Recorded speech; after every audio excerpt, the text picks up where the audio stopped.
Welcome back to the channel. This is Living with Lupus, episode 24. I haven't talked to you in a while about my lupus, so I said now is the perfect time. Here we go. Right now watching. What you gotta do is get into it. The number you have dialed. Please note, the new number is... As of December 2023, I've been going to dialysis. I do 3 treatments a week. Monday, Wednesday, and Friday. I get up at 4:10 a.m. to get to dialysis and start by 5 a.m. My dialysis treatment starts from 5 a.m. and ends at 9 a.m. So I have to do 4 hours of dialysis treatment. I have to sit on the machine and let the machine help filter my blood. You have to go through dialysis because your kidneys doesn't filter the blood properly. And what happens is if you drink too much water or liquid in general, that liquid does not get filtered, so it ends up sitting on your abdomen and in your torso area. They advise you to only drink 32 ounces of liquid per day. So you have to watch your liquids when you're on dialysis. That's a shocker. That was a devastation when I first figured it out. It set you off in depression right there. Knowing those first things when dialysis first hit, it makes me think I wish I would have took my situation a lot more serious than I was. I took my kidney for granted. I didn't take it for granted. I always been healthy, always been working out, I always been trying, but there's always something to me is like, you could have tried harder. You could have fought a little bit harder. You could have ate cleaner. You could have kept your weight down, kept fat off of you. I always have that in the back of my mind playing. Is there something I could have done to stay off dialysis? But I've learned to look forward. I'm here now. It's time to eat better. It's time to think more positive and make the best of my situation. Looking at how I could have changed my situation that will not get me anywhere. It's something it's a pill I have to swallow. Going forward, I'm trying to be positive, and I'm thinking if I can work hard and if I can eat clean, I'll see what happens. And that's the strategy right now. My biggest project, biggest YouTube video project as of right now, as of filming this video, is how I grew my hair back. I got around 34,000 views. And I basically detail how I've had trouble with my hair throughout the years and how I grew my hair back. But my hair thins out. It never has falling out. It always thins out. That's why I wear a do-rag all the time. That's why my hair is thin right now. Texture always changes, and it's always been problematic. Lupus has caused my hair. I believe the hair is tied to the kidney because when I went on dialysis, my hair was real thin and the texture just changes through time. It's very problematic. Lupus, I believe, has caused my hair to thin out. It causes all kind of hair issues, but it tends to grow back when I brush it real good. And I'm trying to get my waves. I was shampooing. Right now, I don't shampoo that much because I can't shower. I can't get this port for this dialysis catheter wet because it will get infected. I was in the hospital dealing with sepsis. I had this infected and my blood was poisoned, and it was a horrible time for me. It was a devastating time for me. I lost a lot of muscle, and it set me back a whole nother week out of the gym. And this is all when I got diagnosed on dialysis, and it was just a terrible time for me. But lupus has made my hair thin out. It is the kidney, I believe, controls something to do with your hair, and my hair thins out. But as I eat clean and I exercise and I brush and I shampoo and I, stay up on my medications and supplements, my hair gradually comes back over time. There's hope for you if you want your hair to grow back. You just got to fight for it. Do the things that you're supposed to do, and your hair might come back. So I can't be in the sun like that. If you have lupus, you're not supposed to be in the sun. So I can't work outside. I can't be in the sun for a long time. Now I can try to get exposure and The sun is supposed to be good. It's vitamin D and all that, but you don't want to jeopardize playing with the sun. Like the sun can cause adverse reactions in the body. It can cause more skin issues. It can probably trigger a flare and lupus. It can, it can probably start attacking my heart, my lungs, my brain. You don't know what happens. So I try to follow the doctor's orders when they say stay out the sun. Also in the summertime, I notice that like I have skin reactions. I got, hopefully I got photos.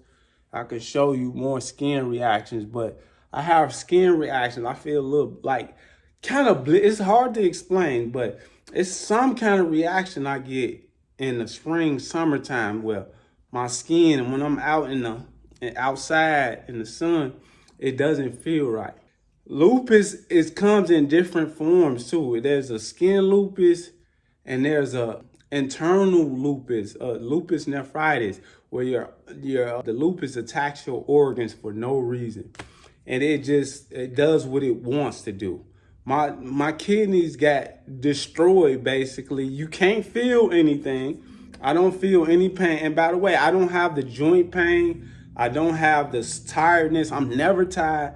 And I'm grateful that I'm full of energy all the time, and I don't have joint pain. That's a big one I heard with lupus, but I don't have those issues. But I have probably the worstest lupus you can have because it's attacking my kidney for no reason. You can't feel it. All you can do is go to the doctor and get checkups, and they tell you through your blood work. And you tell them, because as I said, that fluid gets to building up on your abdomen and it stays there and it doesn't go anywhere. So you got to watch your liquids. You got to watch your sodium. You got to watch your potassium intake. You got to watch your phosphorus intake. You got to take your medications. And that's another thing. Like I take the medications. I'm probably taking like 10 pills a day. You got to organize the medications. You run out of this medication, you got to go get this medication. You constantly getting prescribed new medications.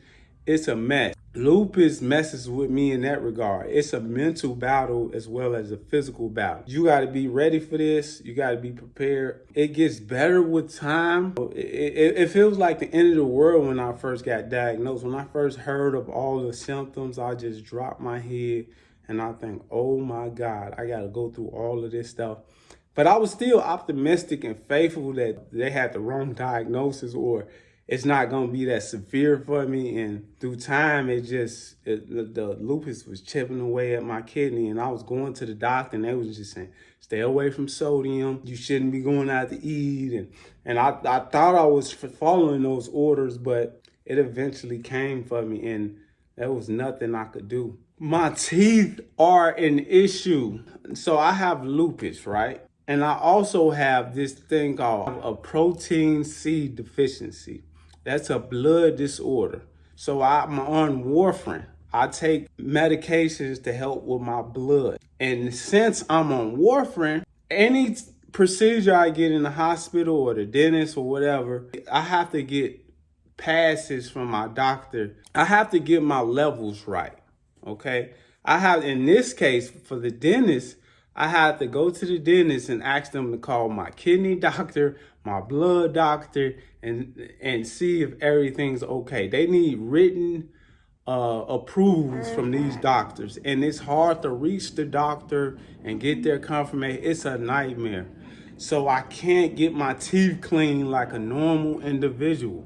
So I have to walk around on here with golden teeth or teeth that aren't clean. I floss, I try to brush twice a day.